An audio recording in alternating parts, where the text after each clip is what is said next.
Good evening, wherever you're watching from. Of course, this is Main Plug TV, and I'm Samuel Silva. And today we're gonna talk about the fate of the 5 MPs from the ODM party who have just been expelled. And with me here, I have Scholar Evans, who is going to help us get the details of what is going on in the ODM party. Evans, welcome to Main Plug TV. Thank you very much for inviting me here. Of course, how about life outside? It's nice. Everything is fairly well with challenges, but you expect that as long as you are alive. It's what confirms that you are still alive. If you are struggling. As long as you are alive, you must struggle. If you don't struggle, you are dead. So Evans, today I want us to talk about what is going on in the ODM party. Or you have seen those MPs who have just been expelled. Before maybe we get deeply into the matter, what is your view on the whole story? Yeah, the entire story is a complex one. That is why we are not speaking about it, because if you try to go deep into the root cause of those things, they are difficult. Maybe with your own fine. On your open opinion, who do you see ignited this move towards expelling these MPs? Obviously, it is the party leader. I think Raila Amolo Odinga wanted handshake, or how he can also be involved in government if we speak about the political interest. That is what they have been doing. Mandamano failed terribly, and if Mandamano failed terribly, you must have numbers. Numbers are in parliament, because when your people are resisting most of motion and different things, you must be invited in the table, and currently that is not happening because those individuals are going into the government, and when Raila could not use the people during demonstrations, he is expected to use the members of the parliament. So he is afraid that other members of parliament can also join the bandwagon to work with the government. So you have to do something which is a good move politically. Maybe that was just a threat to a warning to other MPs who might be having the same thing, that they can also work with the government without any restriction from the ODM party. Yeah, number one. Number two, there is something that many people don't know, and even those who know in this country, they are not speaking about. We built a country on lies. So the root of political parties was that you think you have better ideologies that can run a country. Then you put your ideologies on table, and those people who buy your ideology join into your party, and they ride using the ideologies of the party. Is what get people elected. So in different parts of other countries like USA, you will find one state, they need electricity, or they need security, or whatever, or they have a given company that increases the economic growth of that area. So anyone who comes with political party that supports such kind of thing that is going to give them immediate change, they ride using that party with the promises of that party to do that particular thing. So in Luo Nyanza, we were expecting, if things were going on very well, we were expecting that Raila Odinga came up with ideas of party called ODM.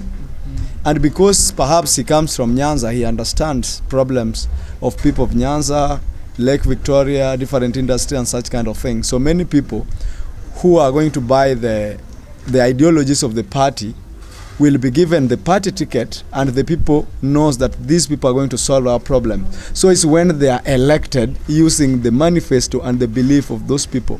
So number one, you find out that if you are elected with ODM, the people who are buying ideologies of ODM, then you run from the party to work with something that was not in your manifesto. There is a problem there, number one. You know, some people are watching that in politics, you have to look at the loyalty towards the party. You don't look at the affairs of the people who elected you. So I was asking my question. I was asking myself, why should you be loyal to the party, and yet there are people who elected you, they want you to serve them? Good question. Politics is divided into two things: the individual interest of a politician and the interest of the entire population, bringing that change. But we think and speak that anyone who is elected is directly going to do things for us, and that is not happening. So we should talk about politics in two dimensions: your individual interest or the interest of the people. Like where I come from, Siaya County, my current governor, James Agro-Rengo, I really like the guy, not because of his development records, because everyone knows that. I was born when he was MP, but he did not do much in terms of development. But that is the guy in this country that get 98% of voter turnouts because he knows where he stands. He stands with Raila Amolo Odinga. He is his lawyer, his friend, and they have history. So he's like a small Raila in that view. So many people just vote for him because of his interest is tied with Raila interest, not interest of development of the people. So the big question that you should ask any politician is, do you want to win election or help people? Because sometimes you can help people, but they don't vote for you. So you look at how you look at the strategies on how you will win the election. You don't look at the interest of the people. Not really. That is not what I'm saying, and I can never propose that. My proposal is you have to balance those two interests. Like Gladys Wanga is doing that, and it's a difficult. Yes. In Homa Bay, yes. She's doing development, and we know very well that she's a party puppet. Whatever Raila says, she must do that, and she's also doing the development for the people. So in this century, those kind of leaders are the leaders who are going to stay long in power, number one, and also do development. But if you look at how it is happening nowadays, every politician is, even if they are doing development, they are using that as the next campaign. Yes. So, of course, let us now look at these 5 MPs. Was it a good move for them to work with the government? No. Why? Because we have constitution. Actually, we have number one, party constitutions and the entire country constitutions. So we have procedures on how you work with the government. If you are a member of parliament, it is compulsory, it is articulated in the constitution that you'll be given the share to do your development. That is number one. Number two, you can talk to the president and have those meetings after following the right channel. So we have the channels. For example, in ODM, we have the channel of meeting President Ruto, because how can we know if you want to betray us or not, and we are in the opposition? So there is a channel, you write an official letter and you follow the channel that we want to go and discuss this and this, and you make it open. But of course, when you look at Jalang'o came out and he said he did not go there for his own interest. He went there for the people of Lang'ata. Fine. This is what the constitution say. Anytime throughout the history, anyone who is guilty try to bring other innocent people on the table as the scapegoat. Whether he was going there for Lang'ata or for different things, right? There is a channel that if you are going there, more so if you are going, if I were Jalang'o, the best excuse that I would have given is that I was going there for my own individual talks as a friend. He's a friend to Ruto, we know that. But if you go there because of people from Lang'ata, there is a procedure. And that procedure you must pass through the party, and they must give you okay. Those are the rules, unless we don't want to follow the rules. Maybe to some people, some people have said that maybe Jalang'o or those MPs who went to the president, they went there before Raila has not gone there. So they were saying that maybe Raila saw that these people may attack him, blocking him from reaching the president. No, that is not true. That is not true at all. Because if you look at how those things are done, maybe if Raila joins, Raila is the party leader. Fine, we have constitutions. But in other things, we have other people who are larger than constitutions in their different things. It's an absurd thing to say, but that is true. So if Raila can handshake Ruto's hand tomorrow, and they start working, we will not inquire much about which procedure did you follow or whatever. That is the reality. But Jalang'o got his election, 90% of his election, because of Raila's influence. That is the truth. But he has just openly stated that if today the election are held now, he will win. He will win the majority. Fine, that is his opinion, and I respect people's opinion. But there is a way in how we can categorize those things. We know where Lang'ata is. Lang'ata, one side of it is Kibra, or where there is a ghetto. Then we have the rich tycoons, because the president actually, Jalang'o is the Ruto's president. So those people who are in ghetto, we know them. Most of them vote in Azimio. So do you think this move of expelling the 5 MPs from ODM is going to affect their political future? Absolutely. That is, I'm 100% sure, because I can give you names of great people throughout. Because when you look at the MPs who have been expelled, they are very popular people. They are popular MPs. They are popular senators, like someone like Ojienda, someone like Jalang'o, someone like Caroli Omondi. You know, there are people who have their own. There is one from Bondo called Ochanda. So they are the people that I know closely. But we've had big wigs who are more popular. Like, you cannot compare all of them. You cannot compare their popularity with Kidero. Do you know why Kidero lost in Homa Bay? No, maybe you tell me. Because he did not have ODM ticket. So like maybe people will vote for you because of will vote for them because of ODM. Yeah, that is what has been happening throughout the history, as far as I can remember. Everyone, including where we are here, there was a popular MP. He wanted to vie for a serious guy called Dalmaso Tieno. He wanted to be the governor of this county. He could not. Many people. Can you mention for me anyone politician who is successful in Luo Nyanza or in ODM and have issues with Raila Amolo Odinga or with the party? I don't see anyone. But we've had many of them trying to emerge.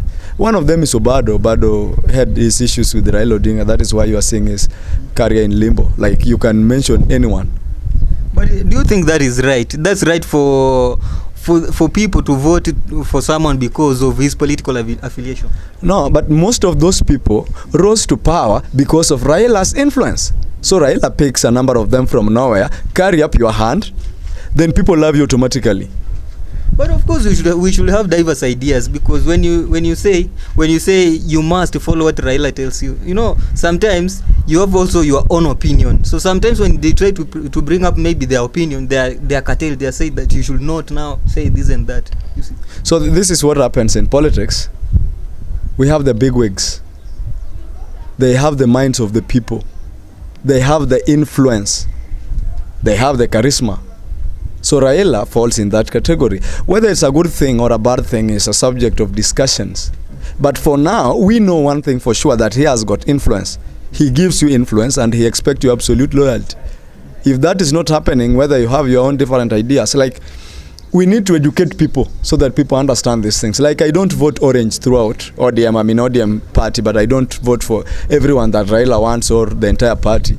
Last time, out of 5 people, like, I voted for 3. You get that? Because maybe I'm educated, I can think and I can understand. But that does not mean that percentage of where I come from, many people can reason in my view. But up to now, currently, things will change. But up to now, if we must speak pragmatically, that guy has got influence and he can use his influence the way he wants. Of course, let's go for a break. Then when we come back, we shall now be giving the details of what is, of course, going on in the country.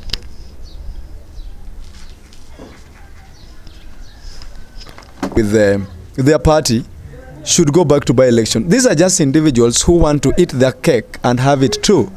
They want to get something from the government and also remain in the ODM party, which is not a good game. So I think if they believe that they can win, they either choose to work with the government. You are either in or out. Those people are not loyal to the parties, and there is a reason why we say that you must be loyal to the party, apart from even sycophancy. So that we have strong critiques, so that to give those party meaning, you have to be loyal to your party. Actually, parties are ideas, ideologies. You get that?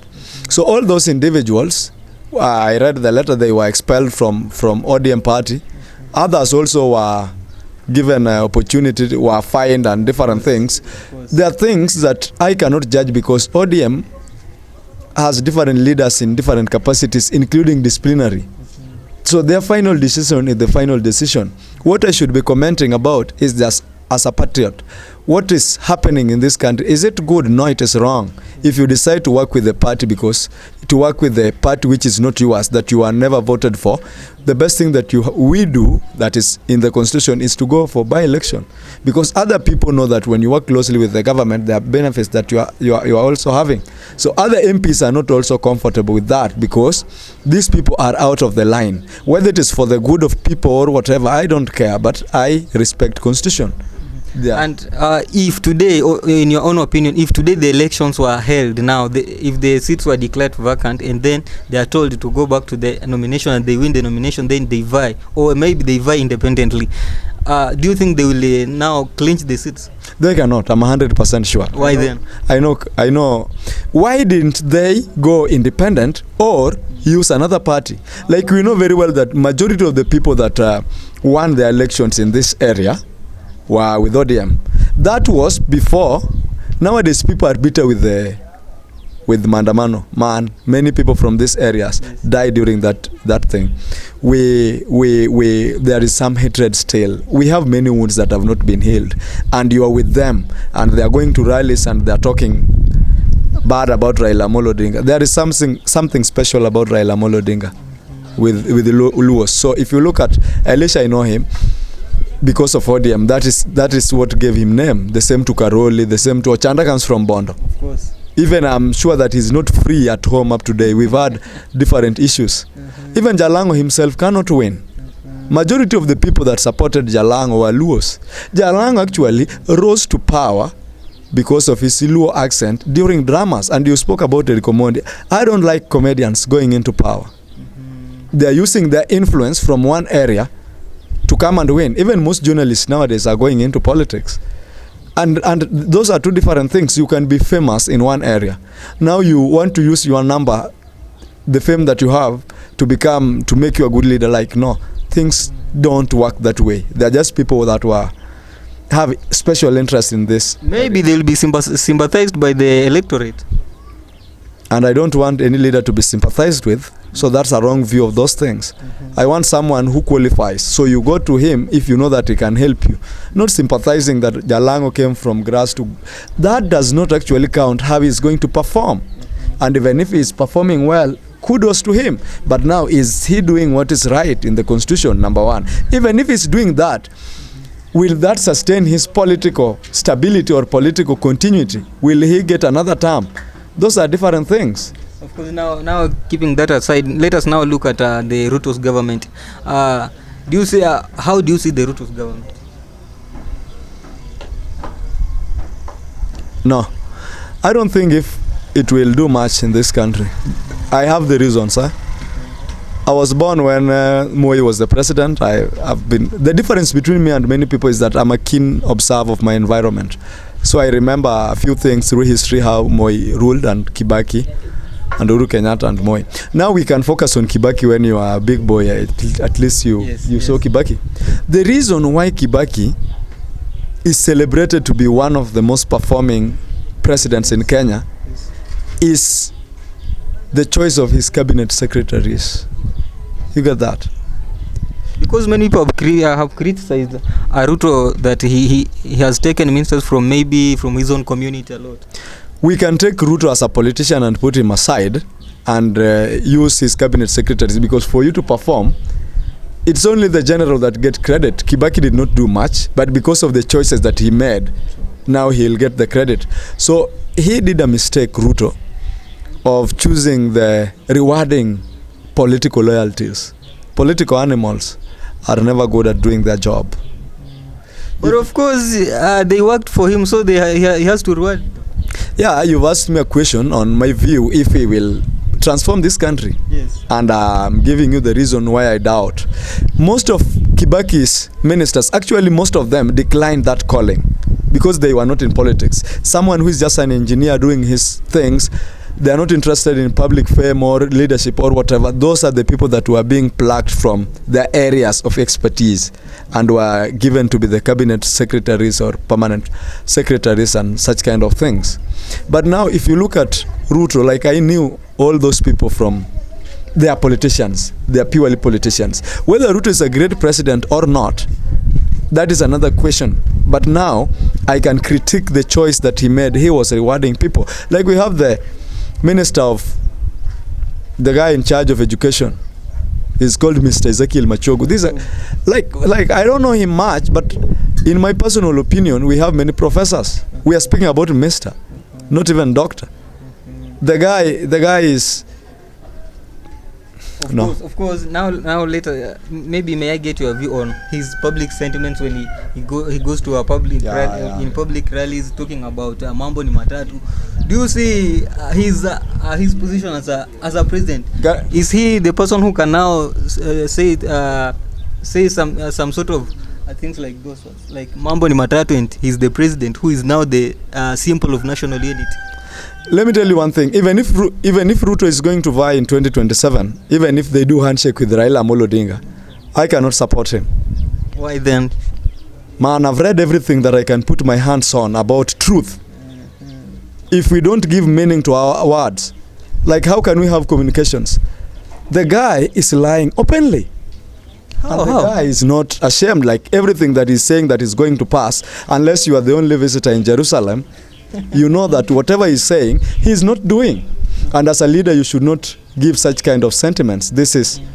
We are civilized and we have that freedom of speech, but as a leader, many people are looking up to you. There is a reason that word trended, mambo ni matatu, because it's not normal, number one. Number two, from someone like him. However, I know the games that he's playing politically too. He's one of the politicians that we call Machiavellians. So in Machiavellians, anything that works for you, you maximize on that. So many people used to say that Ruto is a dictator, Ruto is a tough man or whatever. So you give such kind of sentiments and other cowards will run away. So he's playing his politics, but that is wrong. My biggest point with Ruto as a leader is that he's lying.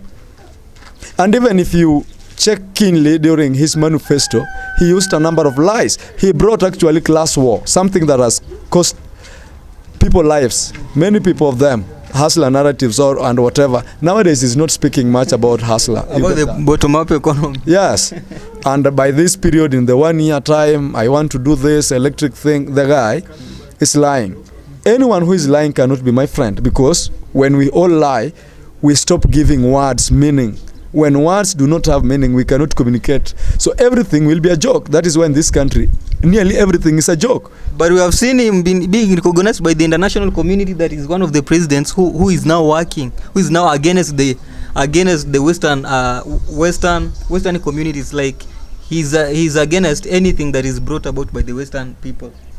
Do you know the people that we call demagogues? Ruto is one of them.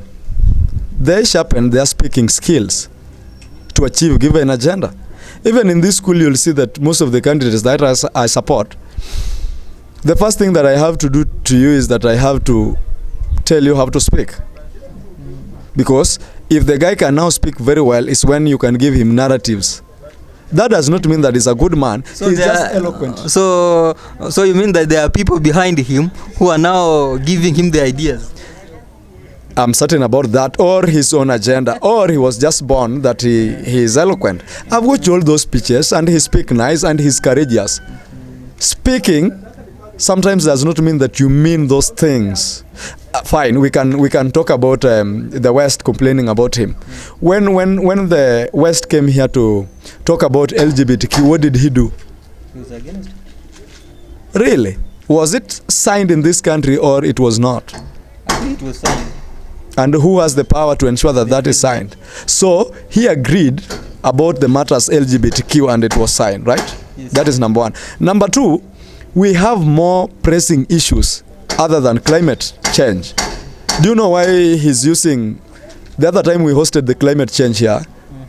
Climate change is one of the biggest agendas in those Western countries, and they're sponsoring it. It is their project, because once you get something that you can eat, education there well, they now start getting worried about the future. I'm not saying that we should not be worried about climate change, but majorly it is agenda from the West. So he is trying to play both cold and warm because he knows how to play his cards. What about Rigathi Gachagua, the deputy president? He's reckless in his talks, and it will cost him. But you must if I were to be the deputy president, I would be like Ricky G. Because what happens if they handshake? The reason why he's speaking much is that he's not settled in his brain. And that is because he's afraid. If Ruto and Raila have another handshake, where will I be? He knows the problems that Ruto underwent during last time and is in the same position. So he must back a lot to threaten anyone who is coming his way. But so I sympathize with him, but you know, Ruto said he'll never allow the handshake. Secondly, what do you expect from Rigathi Gachagua? If you looked at his records before that position, the guy was a Dio, and you know how Dio used to behave or whatever, and yes, like even his civilization, the way he dressed and his exposure, and everyone was laughing when he was to go abroad and address different people. So this is a man that I knew from his appearance. I did not have much of expectations. So anytime he opens his mouth, like, I don't expect much. So that is Rigiji, everyone knows him. Okay. So now, maybe giving them 3 years to come.